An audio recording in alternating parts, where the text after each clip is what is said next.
All right, Anthony Scaramucci joins us now, former communications director for the Trump administration. It's good to see you, bud.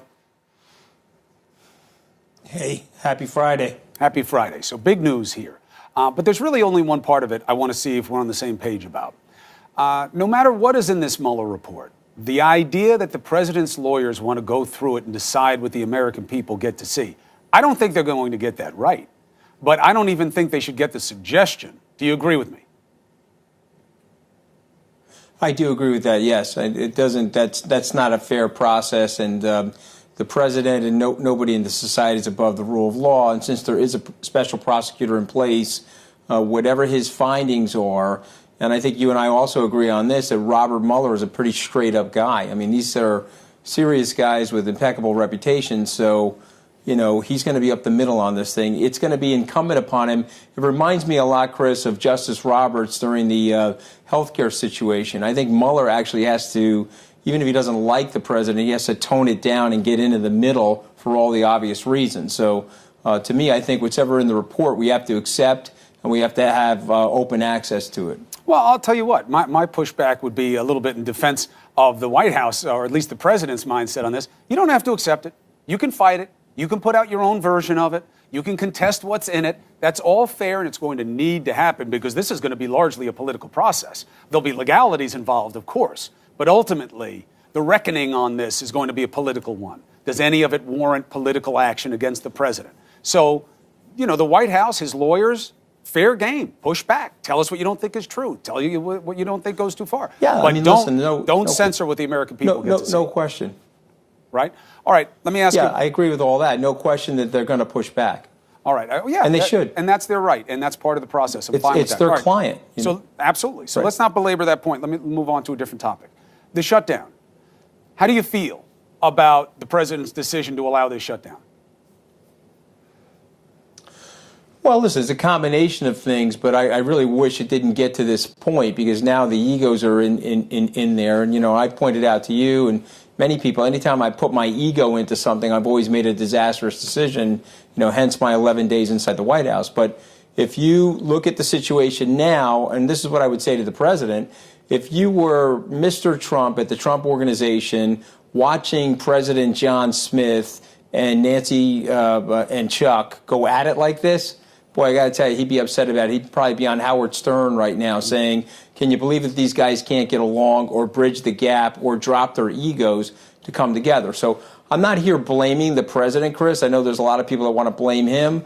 I think there's blame on both sides. But I think that the big thing here now is you got 20 days, right, longest government shutdown in history. You're going to start to affect the stock market and the economy. Well, he's already people are going to think that, wow, it's so dysfunctional. He's already hurting people. He didn't have to let this happen. McConnell didn't have to let it happen. 100%. But those were their decisions. How about this? Yeah. How about the idea of declaring a national emergency? All right, he probably has the right, maybe a bad precedent politically, but maybe he could do that. But the idea of reaching into pockets of military projects that would go to taking money away from Puerto Rico, maybe, Florida, maybe, Texas, maybe, all of these communities struck by real natural disasters. Do you think he should do that?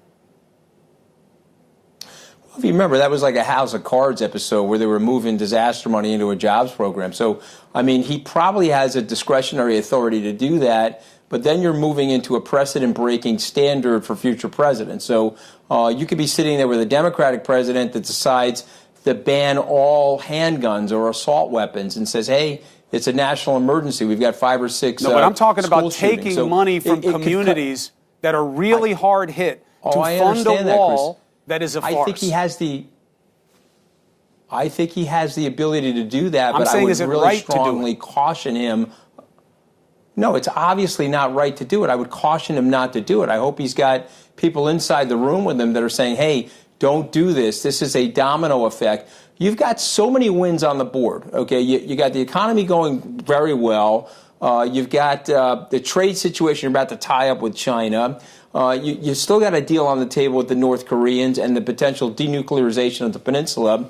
Why give up so many points on the scoreboard for these ego-driven, north-going, south-going zags? It's like that Dr. Seuss children's book. I would not be involved with this at all. Well, look, I give you one out of 3 of those as a clear win. But the problem with this thing with the shutdown is that The wall, I don't have to tell you this, you were there. The wall was a pretend promise. It was never going to be. He was never going to do it. It was a stunt. And now he's leveraged so much and so many people. I don't think so, Chris. I think he was always intending on doing it. I think the Mexico paying...